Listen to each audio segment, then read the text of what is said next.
I walked into that mansion thinking I'd just be cleaning floors, but when I saw the billionaire's fiancée slap a pregnant maid across the face, something inside me snapped. Everyone else looked away. I didn't. That single moment of courage changed everything and nearly cost me my life. Before I tell you what happened next, do me a favor. Hit that subscribe button and turn on notifications. Trust me, you won't want to miss how this story ends. Now, let me take you back to where it all began.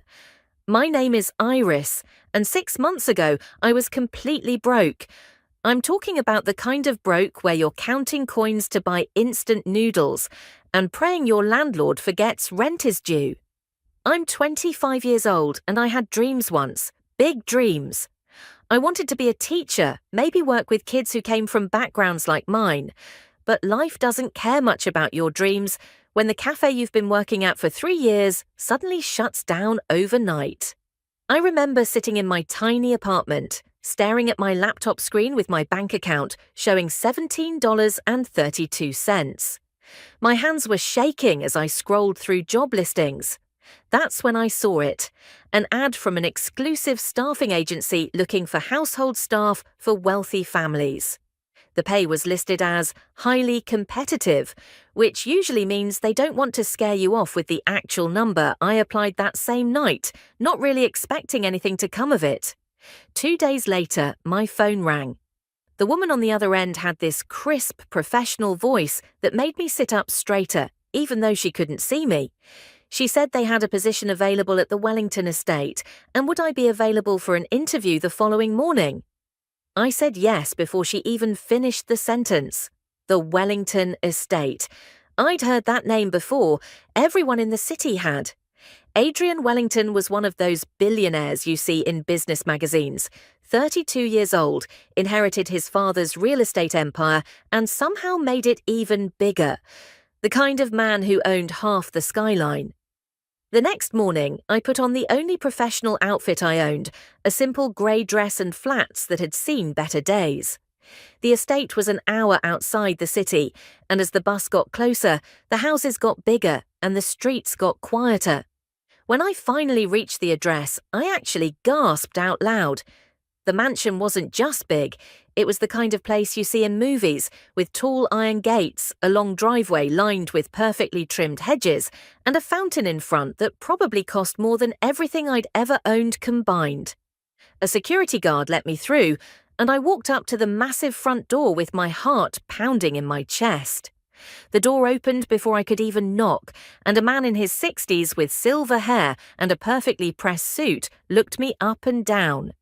This was Gerald, the head butler, though I didn't know that yet.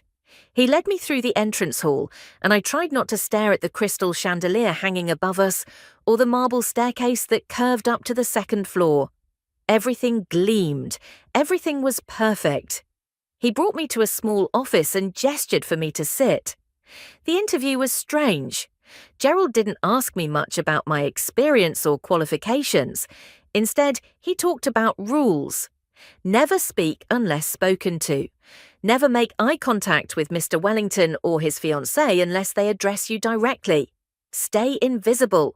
Do your work quietly and efficiently. He kept emphasizing that last part, staying invisible.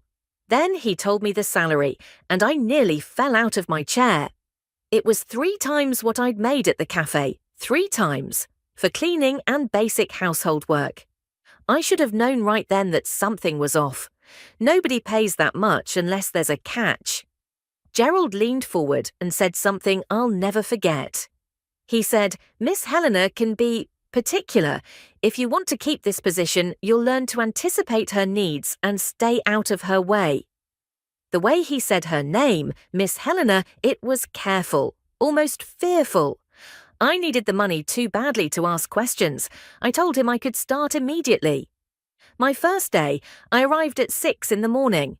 A woman named Clara showed me around. She was in her 50s with kind eyes and grey hair pulled back in a bun.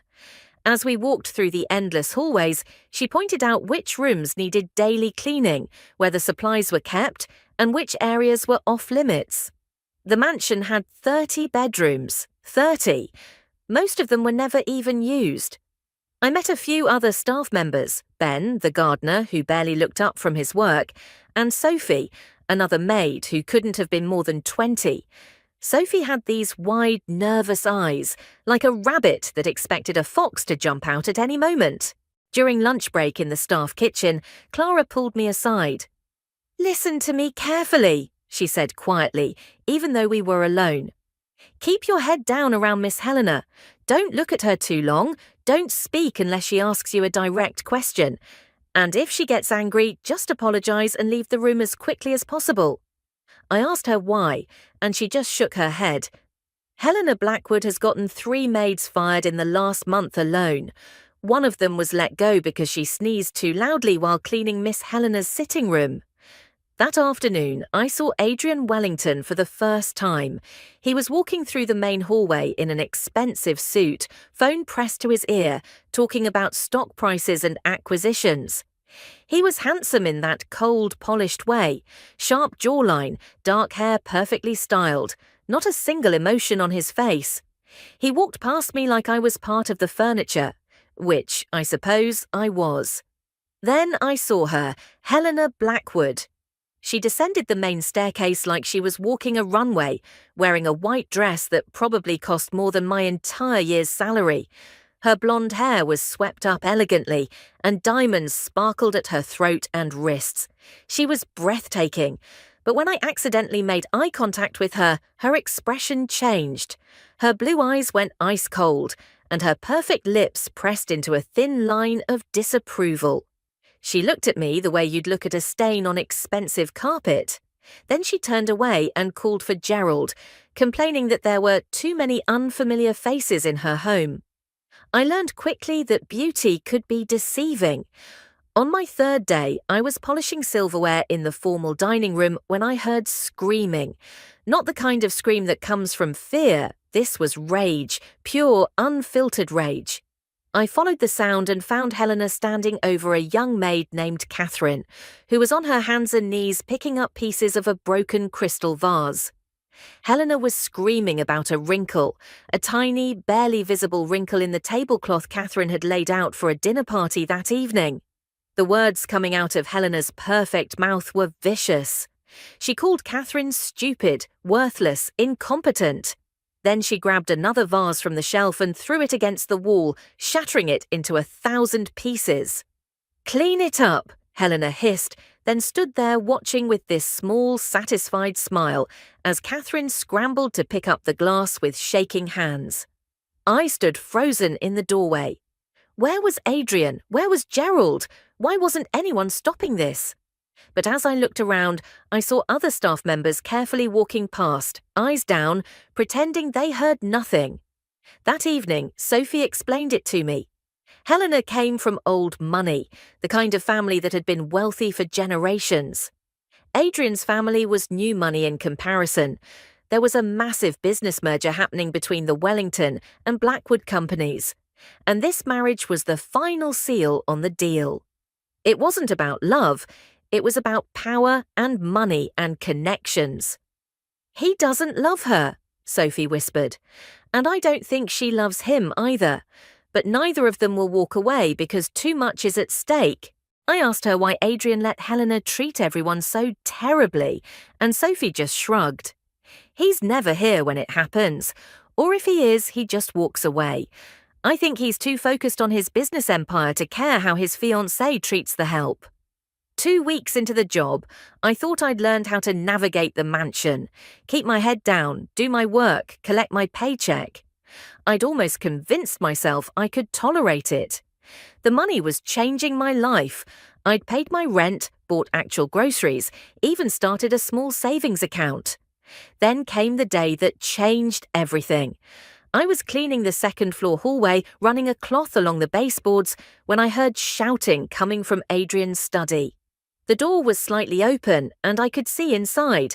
Helena was standing in the center of the room, her face twisted with fury. In front of her stood Anna, a sweet woman in her late 30s who'd been with the Wellington family for 5 years. Anna was 6 months pregnant, her belly round and visible beneath her uniform. Helena was holding her designer handbag, and there was a dark stain spreading across the cream-coloured leather. Anna was apologising over and over, explaining that she'd accidentally bumped the tea cart and the pot had tipped. "You clumsy, worthless piece of trash," Helena snarled. "This bag costs more than you make in a year. How dare you? How dare you be so stupid?" Anna's eyes were filling with tears. "I'm so sorry, Miss Helena. I'll pay for it. I'll work extra." "You think your pathetic salary could cover this? You're nothing. You're just a stupid cow who can't even carry a tray without making a mess." Then it happened. Helena raised her hand and slapped Anna hard across the face. The sound echoed in the room like a gunshot. Anna stumbled backward, her hand flying to her cheek, the other instinctively wrapping around her pregnant belly. Everything inside me went still. I saw Anna's terrified face.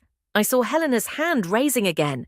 I saw every maid, every staff member who'd learned to look away, to stay silent, to protect themselves. And I thought of my mother who'd worked as a cleaner her whole life, who'd come home with stories about employers who treated her like she was invisible, who told me that dignity wasn't about the job you had, but how you carried yourself through the world. "Stop!" The word came out of my mouth before I could think. I stepped into the room, my heart hammering so hard I could hear it in my ears. Helena spun around, and her eyes widened in genuine shock. I don't think anyone had ever interrupted her before. "Stop," I said again, my voice stronger this time. "She's pregnant. You could hurt the baby." The silence that followed was deafening. Anna stared at me with horror and gratitude mixed together. Helena's face went through several emotions: shock, confusion, and then pure rage. "Who do you think you are?" Helena's voice was deadly quiet now, which was somehow worse than the screaming.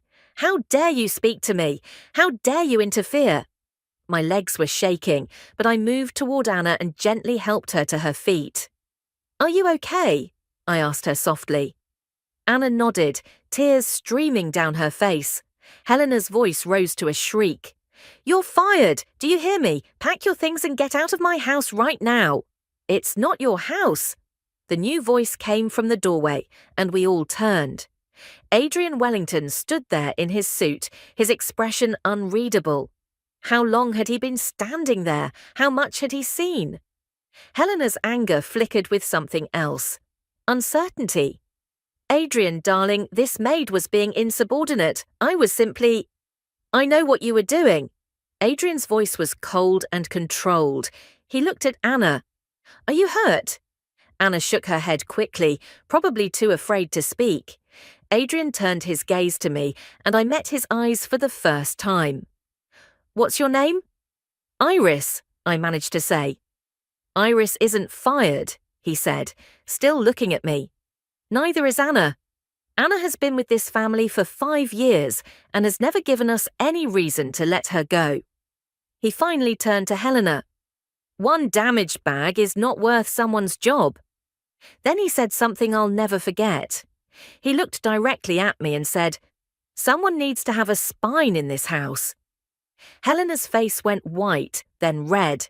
She opened her mouth to argue, but Adrian had already turned and walked away. After a moment of furious silence, Helena grabbed her stained bag and stormed out, her heels clicking violently against the marble floor. I helped Anna to the staff room and got her some water. Her hands wouldn't stop shaking. "Why did you do that?" she whispered. "You should have just looked away like everyone else." I didn't have a good answer except the truth. Because it was wrong. Word spread through the mansion like wildfire. The new maid had stood up to Helena. Some of the staff thanked me quietly when no one else was around. Others started avoiding me, afraid that associating with me would make them targets of Helena's revenge. Clara pulled me aside that evening. "What you did was brave," she said. "But Helena never forgets, and she never forgives. Watch your back." She was right. The revenge started small. My cleaning supplies would go missing. My schedule would mysteriously change, putting me in charge of the worst jobs. I'd find my carefully organized supply closet in complete chaos. Once I discovered that someone had poured bleach all over a load of delicate linens I'd just washed, ruining them, and a note in my locker blamed me for the damage. But something else strange was happening too. Adrian started appearing more often when I was working. At first, I thought I was imagining it. But then I'd be cleaning the library and he'd walk in. I'd be polishing the banister and he'd stop to take a phone call nearby. It felt deliberate. One afternoon, I was cleaning windows in the conservatory when he walked in. For a moment, neither of us spoke. Then he said, "Why did you do it? You knew Helena would have you fired." I turned to face him, still holding my cloth. "Because someone had to. That woman is carrying a baby. What Helena did was cruel." He studied me with those dark eyes. "Most people in your position would have looked away." "I'm not most people." He almost smiled. Almost. "No, I'm starting to see that." Then he asked me about myself, where I was from, what I'd done before this job, what I wanted to do with my life. It was surreal, standing there in my maid's uniform, having a conversation with a billionaire, like I was a real person and not just part of the furniture. I told him about wanting to be a teacher, about the cafe closing down, about needing this job to survive. He listened in a way that felt genuine, and for just a moment, I saw something human behind that cold exterior. But then I reminded myself, he was engaged, and I was just the maid who'd caused trouble. This wasn't some fairy tale. Still, something had shifted.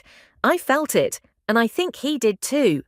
Helena noticed. Of course she noticed, and that's when things got truly dangerous. 3 weeks after the incident with Anna, Helena called a house meeting. All the staff were summoned to the grand hall, which never happened unless something serious was going on. We all stood there nervously while Helena stood on the main staircase like a queen, addressing her subjects. "There's a thief in this house," she announced. Her eyes scanned the crowd and landed directly on me. "My diamond bracelet is missing. It's worth $50,000 and it was in my jewelry box this morning." My stomach dropped. "I want every room searched," Helena continued, "starting with the staff quarters." Gerald looked uncomfortable but nodded. We were all sent to our rooms while a search was conducted. 20 minutes later, Gerald appeared at my door, his face grave. "We found it," he said quietly, "in your dresser drawer." "What? No, that's impossible, I didn't—" But Helena was already there, pushing past Gerald, holding up a glittering diamond bracelet triumphantly. "Call the police," she demanded. "I want her arrested for theft." I felt like the room was spinning. This couldn't be happening. I'd never stolen anything in my life. "I didn't take it," I said, my voice breaking. "Someone put it there. I've never even been in her room." "Of course you'd say that," Helena sneered. "Adrian, call the police, now." But Adrian was standing in the hallway, arms crossed, watching the scene with a calculating expression. "Everyone in the main hall," he said, "now." We all filed back into the grand hall. The tension was suffocating. Helena stood beside Adrian, looking victorious. I stood with the other staff, trying not to cry, knowing my life was about to fall apart over something I didn't do. Then Sophie stepped forward. She was shaking so hard her teeth were chattering, but she moved into the center of the room. "I saw Miss Helena go into Iris's room this morning," Sophie said, her voice barely above a whisper. "She was carrying something. I saw her through the door." The hall went dead silent. Helena's face went pale. "That's a lie. She's covering for her friend." But Sophie's confession had broken the dam. Another maid stepped forward. "Miss Helena has been cruel to us for months. She threw hot coffee on my arm last month and told me I'd be fired if I reported it." Ben, the gardener, spoke up. "She destroyed my tools and blamed it on my carelessness." One by one, staff members started sharing their stories. Years of abuse, humiliation, and fear came pouring out. Gerald finally stepped forward, looking older than I'd ever seen him. I've been documenting incidents, he admitted. I have written records going back 8 months. I was afraid someone would get seriously hurt, and I wanted evidence in case. He trailed off. Adrian's jaw tightened as he listened. He turned to Helena, and his voice was colder than ice. The engagement is off. Helena's triumphant expression crumbled. You can't be serious. Adrian, these are just servants. They're lying because she convinced them to get out. My family will destroy you. The merger will fall apart. You'll lose everything. Adrian stepped closer to her. Then I'll lose everything. I won't marry someone who treats people like this. I won't build an empire on this kind of cruelty. Helena's mask finally dropped completely. She screamed, threw her bracelet at the wall, called him every name she could think of. She knocked over a vase, shoved furniture, showed everyone exactly who she really was beneath that beautiful exterior. Security escorted her out while she was still screaming threats. The moment the door closed behind her, the entire mansion seemed to exhale. Several staff members were crying. Anna came over and hugged me tightly. "Thank you," she whispered. "Thank you for being brave when the rest of us couldn't." 3 months passed. The mansion transformed. There was laughter in the hallways now. Adrian cancelled the merger. It cost him, but he found other business partners. More importantly, he changed. He learned everyone's names. He asked about our lives, our families. He became present in his own home. One evening, he found me in the library. I was dusting shelves, humming quietly to myself. "Iris," he said, and I turned around. "I have a question for you." "Yes, sir?" "Would you have dinner with me, not as your employer, just as 2 people?" I stared at him.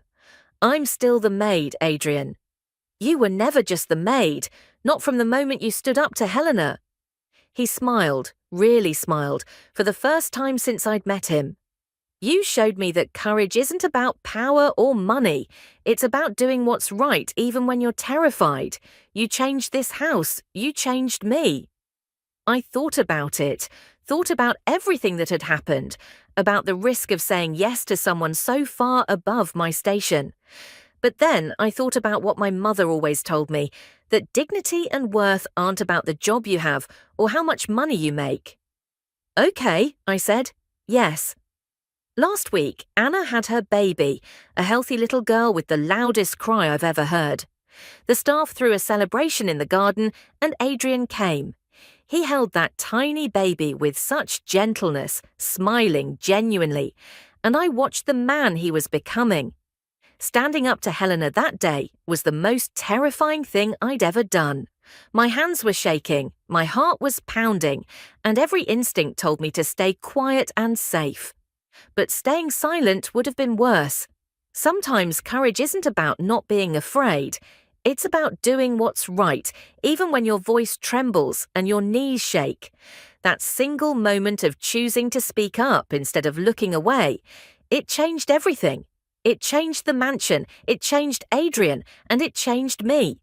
If this story moved you, hit that like button and share it with someone who needs to hear that their voice matters. Subscribe for more stories about ordinary people doing extraordinary things. Drop a comment and tell me, have you ever had to stand up to someone powerful? I read every single comment. Thanks for being here. I'll see you in the next one.